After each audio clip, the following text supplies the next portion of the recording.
विद्यार्थी मित्रो, आपण पाहतोय बिझनेस मॅथमॅटिक्स अँड स्टॅटिस्टिक्स या विषयातील chapter number 1 that is prerequisites. मित्र हो, आत्तापर्यंत आपण या पहिल्या टॉपिकमधील प्री रिक्विजिट संबंधातले कन्व्हेन्शन अँड कन्सेप्ट हा भाग आपण पाहिलेला होता. आज आपण पाहणार आहोत पुढील टॉपिक म्हणजेच फ्रॅक्शन्स. तर या फ्रॅक्शन संबंधात थेरी, मल्टिपल चॉईस क्वेश्चन्स आणि प्रॉब्लेम या 3 प्रकारामध्ये आपण पूर्ण माहिती पाहणार आहोत. विद्यार्थी मित्रांनो, मी प्राचार्य डॉक्टर किशोर जगताप, माझ्या या यूट्यूब चॅनलमध्ये आपणा सर्वांचं स्वागत. मित्र हो, व्हिडिओ आवडला तर लाईक करा, सर्व विद्यार्थी मित्रांना शेअर करा आणि ज्यांनी अजूनपर्यंत चॅनलला सबस्क्राईब केलं नसेल त्यांनी त्वरित चॅनलला सबस्क्राईब करून त्यासमोरील बेल बटन प्रेस करा, म्हणजे येणाऱ्या प्रत्येक व्हिडिओचे नोटिफिकेशन तुम्हाला तुमच्या मोबाईलवर प्राप्त होऊ शकतील. विद्यार्थी मित्रांनो, माझी वेबसाईट आहे, फेसबुक पेज आहे, इंस्टाग्राम आहे, व्हॉट्सअप आहे. या सर्वांच्या लिंक या डिस्क्रिप्शन बॉक्समध्ये दिलेल्या आहेत, तुम्ही त्या फॉलो करू शकता. तर चला पाहूया चॅप्टर नंबर 1 प्री रिक्विजिट्स या मधील पुढील घटक. एकंदरीत सिलेबस पाहिल्यानंतर आपल्याला आतापर्यंत लक्षात येईल की आपण नॅचरल नंबर्स अँड इंटिगर्स पाहिलेले आहे, त्यानंतर HCF आणि LCM पाहिलेले आहे. आज आपण पाहणार आहोत तो म्हणजे fractions, that is addition, subtraction, multiplication आणि डिव्हिजन या संबंधातली माहिती.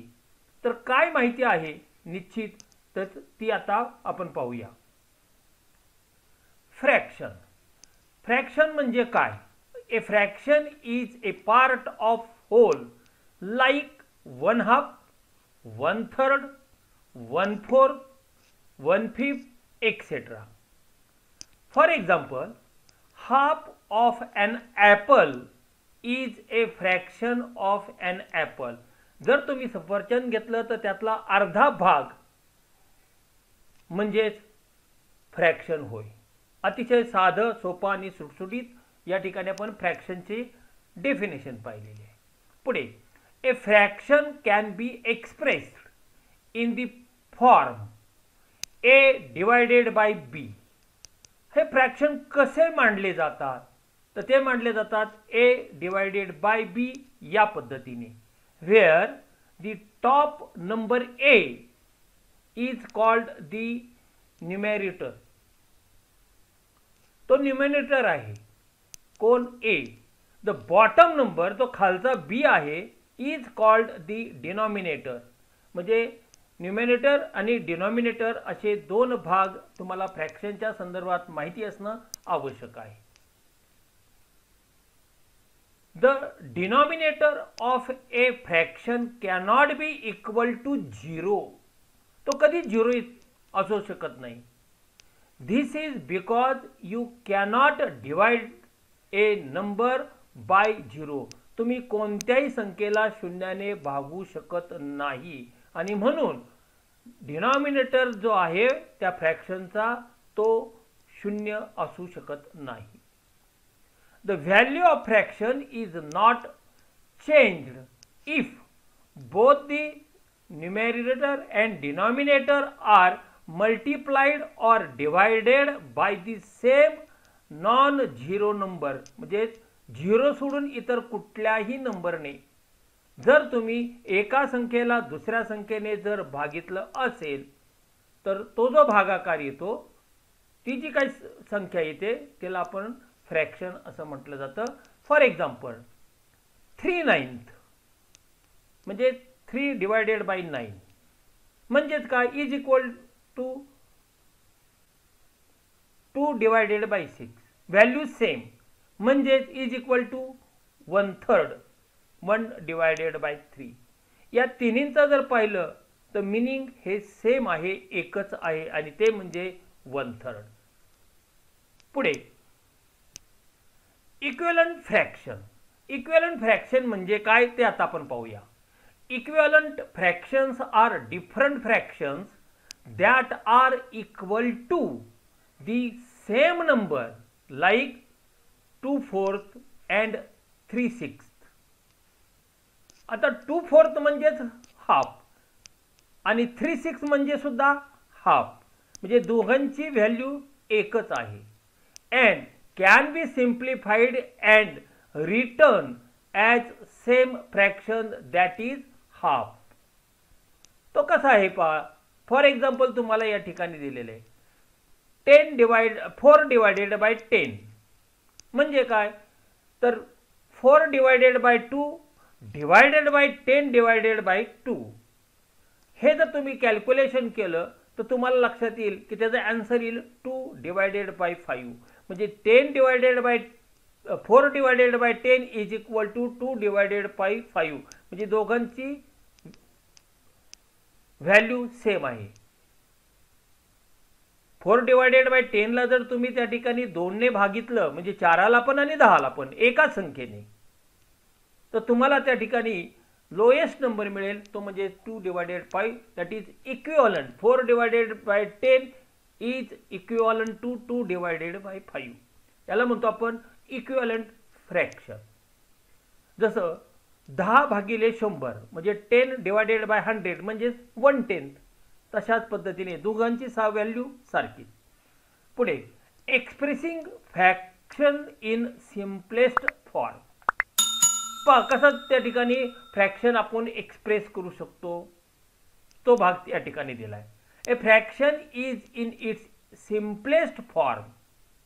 दिस is also called being expressed in lowest term. वर उदाहरण जर तुम्ही पाहिलं तर तुमच्या लक्षात येईल 4 डिवायडेड बाय 10 जर केलं तर त्याचा लोएस्ट किती आहे 2 डिवायडेड बाय 5. त्याच पद्धतीने if the greatest common factor that is GCF, also called the greatest common denominator, त्याला दुसरं नाव काय आहे GCD. म्हणजे GCF आणि GCD हे एकच आहे. of the numerator and denominator is 1 to reduce a fraction to lowest term, also called it simplest form. Divided both the numerator and denominator by the GCD means greatest common denominator. For example, 2/3 is in lowest form, but 4/6 is not a lowest form. 4/6 2/3 हा lowest part आहे, दोन्हीची value same आहे, पण मांडताना तुम्ही highest 4 divided by 6, lowest ते 2 divided by 3, दोघांची value same आहे. आणि म्हणून इथे म्हटलंय the GDC of 4 and 6 is 2 and 4 divided by 6 can be expressed as 2/3. तसंच आपण एक उदाहरण त्या ठिकाणी जर घेतलं तर लक्षात येईल 8 divided by 7 is equal to 1:1/7. 8 सप्तमांशचा जर त्या ठिकाणी तुम्ही पूर्णांकात रूपांतर करायला गेला तर 1.1/7 त्या ठिकाणी त्याची व्हॅल्यू येऊ शकतो, म्हणजे दोन्हीची व्हॅल्यू सेम. पुढचा फ्रॅक्शन पाहू improper fraction. An improper fraction is one in which numerator is larger. Numerator हे काय आहे लार्जर आहे, मोठा आहे. न्यूमरेटर म्हणजे वरचा भाग कशाच्या दॅन द डिनॉमिनेटर. डिनॉमिनेटर म्हणजे ज्याने भाग जातो तो, त्याला डिनॉमिनेटर म्हणतात. फॉर एक्झाम्पल पहा इथे 5/4 दिलेले आहे. 5 हे लार्ज आहे का नाही 4 पेक्षा, तर तो डिनॉमिनेटर म्हणून वर मांडलेला आहे आणि डिनॉमिनेटर म्हणून 4 मांडलेले आहे. Improper fraction can be written as a mixed number, a number plus a fraction. For example 17 divided by 5 is equal to what? आता हे पाहताना तुम्हाला इम्प्रॉपर फ्रॅक्शन लक्षात येईल. Here if we divided 17 by 5 we will get 3 as answer. 5 त्रिक 15, 2 राहतात. And 2 as reminder, 2 शिल्लक आहेत. While writing fraction of 17 divided by 5, first write denominator as it is, that is 5. Then write answer of division, that is 3, as a whole number, and then write remainder 2 as a numerator. अशा पद्धतीने आपल्याला improper fraction सांगता येऊ शकेल. For example घेतलंय, मगाशी सुद्धा आपण एक उदाहरण घेतलं होतं, इथे सुद्धा घेतलंय. 17 डिवायडेड बाय 5 म्हणजेच 3:2:5. 17 पंचमांश म्हणजे 3 पूर्णांक, कारण 3 ने पूर्ण भाग जातोय. 3.2 पंचमांश त्याची व्हॅल्यू. पुढचा फॅक्टर आपण पाहणार आहोत, fractions return as decimals. Decimal म्हणजे point. Every fraction can be expressed as decimal, a number with decimal point. जसं आपण म्हणतो ना 1.5, 2.6, 3.8, तर तो पॉइंट दॅट इज हा डेसिमल असतो. One way to convert a fraction to decimal. Fraction हा डेसिमल मध्ये कन्व्हर्ट करायचं असेल, is to be divided the numerator by the denominator. For example, 1/2 is equal to 1 divided by 2, किंवा or which is equal to 0.5. 0.5 म्हणजे half, म्हणजे 1/2 जे दिलेलं आहे इज इक्वल टू 0.5. 0.5 आणि 1/2 व्हॅल्यू सेम. फक्त 0.5 हे कशाच्या स्वरूपात लिहिले, तर डेसिमलच्या स्वरूपात ते लिहिलेलं आहे. पुढे fraction to percentage. A fraction can be expressed as a percentage by converting the fraction to a decimal number.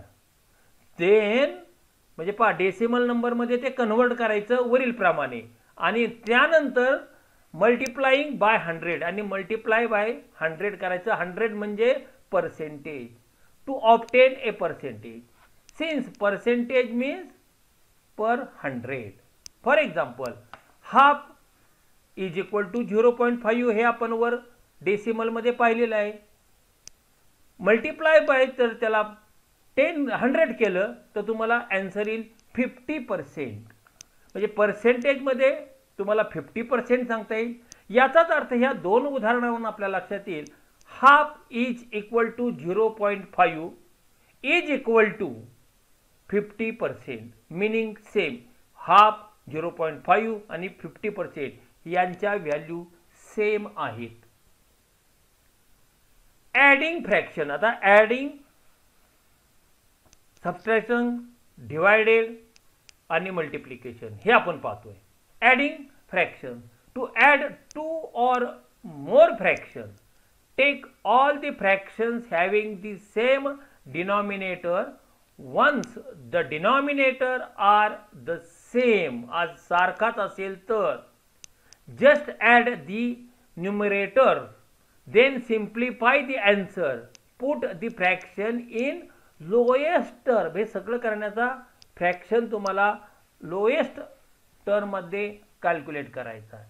इथे जर उदाहरण आपण पाहिलं तर लक्षात येईल, पहा 3/4 plus 1/3 is equal to what.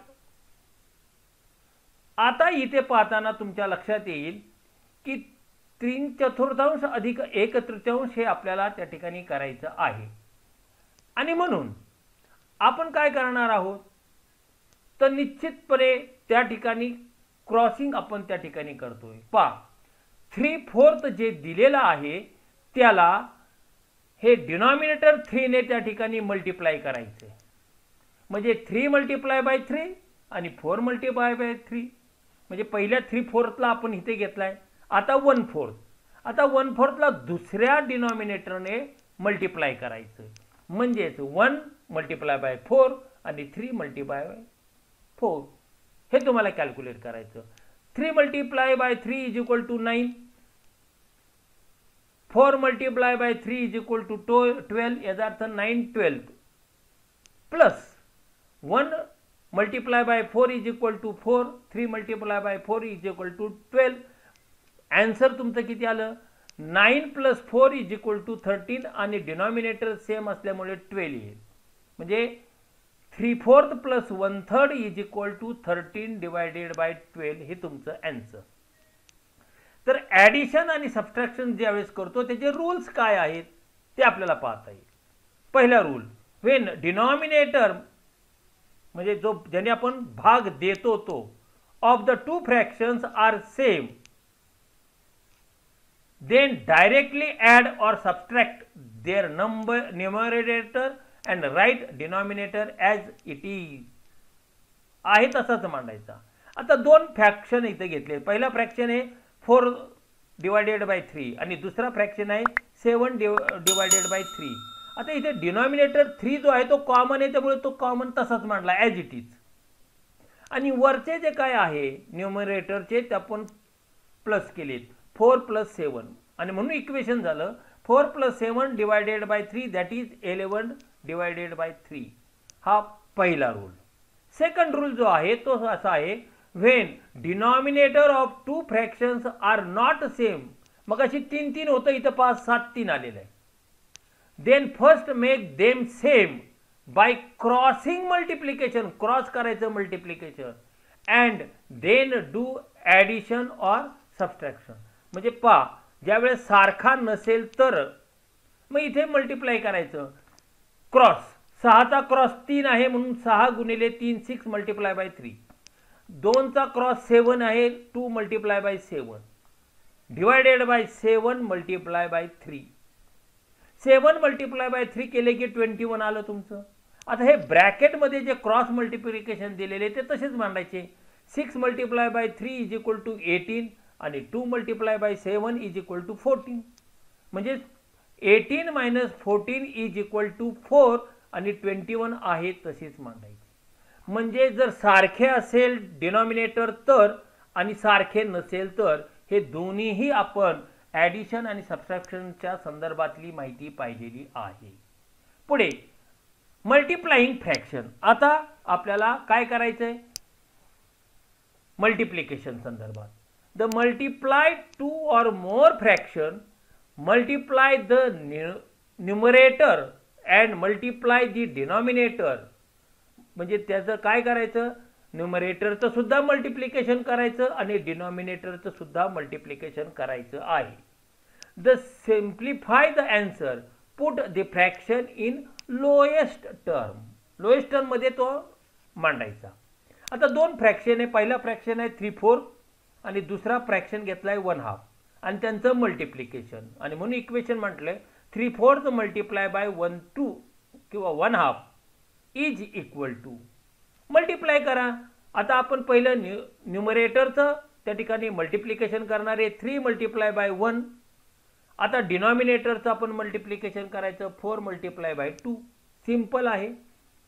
3 multiply by 1 is equal to 3 आणि 4 multiply by 2 is equal to 8. हाच नियम आपल्याला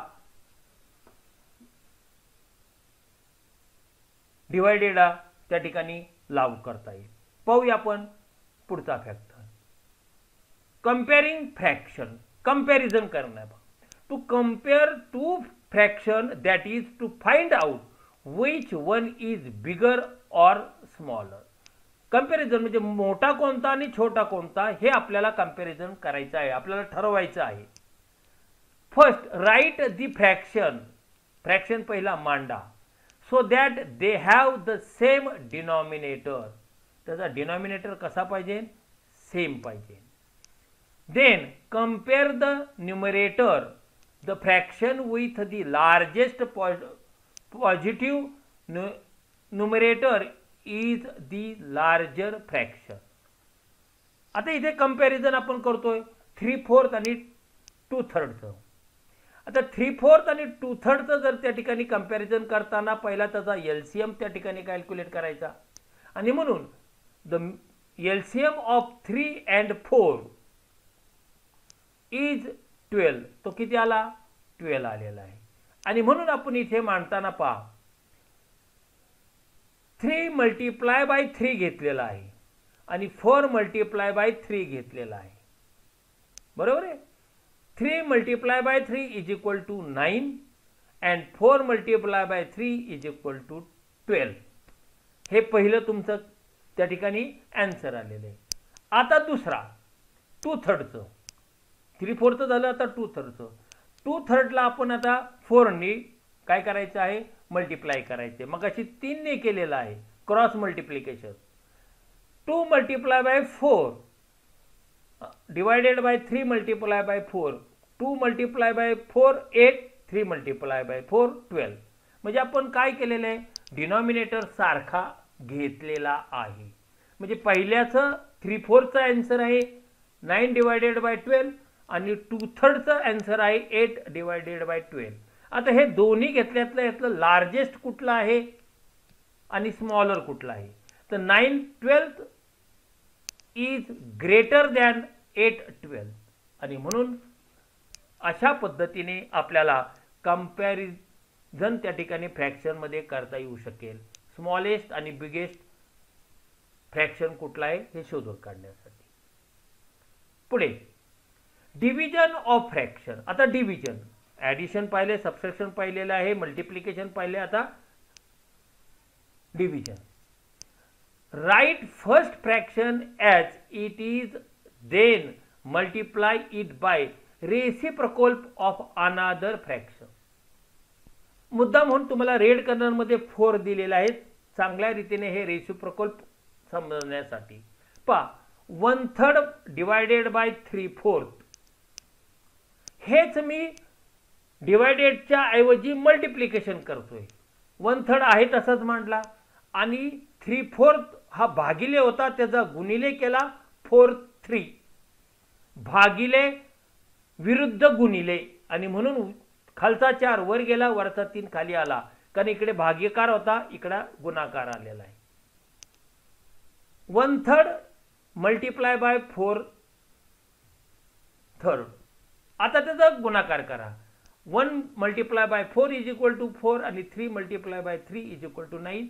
म्हणजेच आपण क्रॉसिंग मल्टिप्लिकेशन त्या ठिकाणी करताना भागिले विरुद्ध गुणिले हे सूत्र वापरलेलं आहे. आणि म्हणून कुठल्याही संख्येचं जर तुम्ही त्या ठिकाणी भागाकार करायचा असेल तर त्याच्या विरुद्ध हा गुणाकार येतो. अशा पद्धतीने हे डिव्हिजन ऑफ फ्रॅक्शन आहे. हे सर्व माहिती आपण पाहिल्यानंतर यावर मल्टिपल चॉईस कसे येऊ शकतात हे आता आपण पाहतोय. Question number 1. A fraction can be expressed in the form of 1 divided bye a divided by b. Question number 1. A fraction can be expressed in the form of. Fraction कुठल्या पद्धतीमध्ये express केले जातात, दर्शविले जातात? a भागिले b, a वजा b, a plus b, a multiply by b. तर a divided by b या स्वरूपात त्या ठिकाणी फ्रॅक्शन दाखवले जातात, एक्सप्रेस केले जातात. a. Question number 2. Which fractions are different fractions that equal to the same number and can be simplified and written as same fraction is known as काय? That is equivalent fraction. त्याला काय म्हणतो आपण? Equivalent fraction. Theoretical भाग चांगला करा, problem सोडवायला अडचणी येणार नाही. Answer A. Question number 3. Which fraction is 1 in which numerator is larger than the denominator and can be written as a mixed number, a number plus a fraction. आता कुठला fraction आहे तर आपल्याला सांगता येईल त्याला पण इम्प्रॉपर फ्रॅक्शन असं म्हणतो B. Question number 4. The half 1 divided by 2 is equal to काय? 1 divided by 2. which is equal to 0.5 are the example of which fraction. कोणत्या फ्रॅक्शनचं हे उदाहरण आहे तर डेसिमल फ्रॅक्शनचं, कारण तुम्हाला 0.5 म्हणजे तिथे डेसिमल पॉईंट आलाय का नाही, म्हणून हे डेसिमल पॉईंटचं एक्झाम्पल आहे C. Question number 5, the half is equal to 0.5 is equal to 50% are the example of which fraction, that is percentage. शेवटी तुम्हाला काय काढलेलं आहे त्याचं 50% कॅल्क्युलेट केलं आहे, D fraction two percent. Question number 6, a fraction can be expressed and converting the fractions to a decimal number, then multiplying by 100 is known as fraction to percentage. 100 गुणायचं percentage काढायचं म्हणून, आणि म्हणून उत्तर आहे D. Question number 7, to compare two fractions, that is to find out which one is bigger or smaller is known as, काय म्हणतो त्याला आपण, कंपेअरिंग फ्रॅक्शन. मोठं किंवा काय, मग आपण एका उदाहरणामध्ये पाहिलं बा, 9/12 आणि 8/12 बिगर आणि स्मॉलर कॅल्क्युलेट केलं होतं. A. Question number 8, 1/4 divided by 3/4 is equal to. आता प्रॉब्लेमच तुम्हाला त्या ठिकाणी सोडवायचे आहे. काय उत्तर आहे त्याचे, 1/3. 1/4 मल्टिप्लाय बाय 4th म्हणजे काय, 1/4 गुणिले 4/3. आपण त्याचं काय केलेलं आहे, रेसिप्रोकल केलेलं आहे, आणि म्हणून उत्तर आहे 1/3, that is B. Question number 9, 7 divided by 5 plus 8 divided by 5 is equal to काय, डिनॉमिनेटर सारखा आहे 5, त्यामुळे 5 तसाच.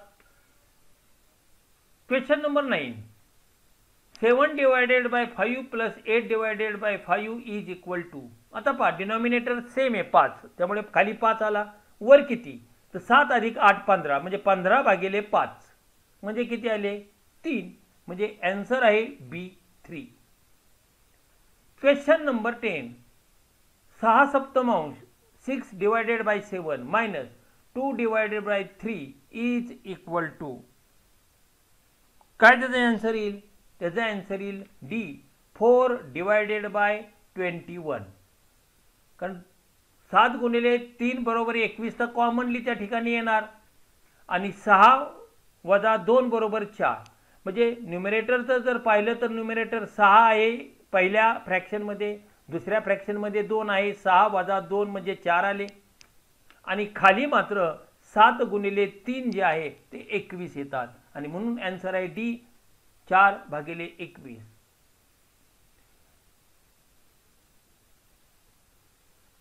विद्यार्थी मित्रांनो, पुढील व्हिडिओ आपण जो पाहणार आहोत तो याच पहिल्याच टॉपिकवरील पुढील जे काही घटक आहे तो म्हणजे लॉज ऑफ इन्सिडन्स. या टॉपिकवरील आपण थेरी, मल्टिपल चॉईस क्वेश्चन्स आणि प्रॉब्लेम्स त्या ठिकाणी पाहणार आहोत. विद्यार्थी मित्रांनो, जर व्हिडिओ आवडला असेल तर लाईक करा, आपल्या सर्व विद्यार्थी मित्रांना तो शेअर करा. ज्यांनी अजूनपर्यंत चॅनलला सबस्क्राईब केलं नसेल त्यांनी त्वरित चॅनलला सबस्क्राईब करून त्यासमोरील बेल बटन प्रेस करा, म्हणजे येणाऱ्या प्रत्येक व्हिडिओचे नोटिफिकेशन तुम्हाला प्राप्त होऊ शकेल. विद्यार्थी मित्रांनो, माझी वेबसाईट आहे, इंस्टाग्राम आहे, फेसबुक पेज आहे, व्हॉट्सअप आहे, यांच्या लिंक या डिस्क्रिप्शन बॉक्समध्ये दिलेल्या आहेत. त्याचप्रमाणे माझा ईमेल सुद्धा या ठिकाणी दिलेला आहे, तुम्ही त्यावर कमेंट्स करू शकता. तर विद्यार्थी मित्रांनो, आपण पुढील भागात पाहणार आहोत लॉज ऑफ इंडिसेस.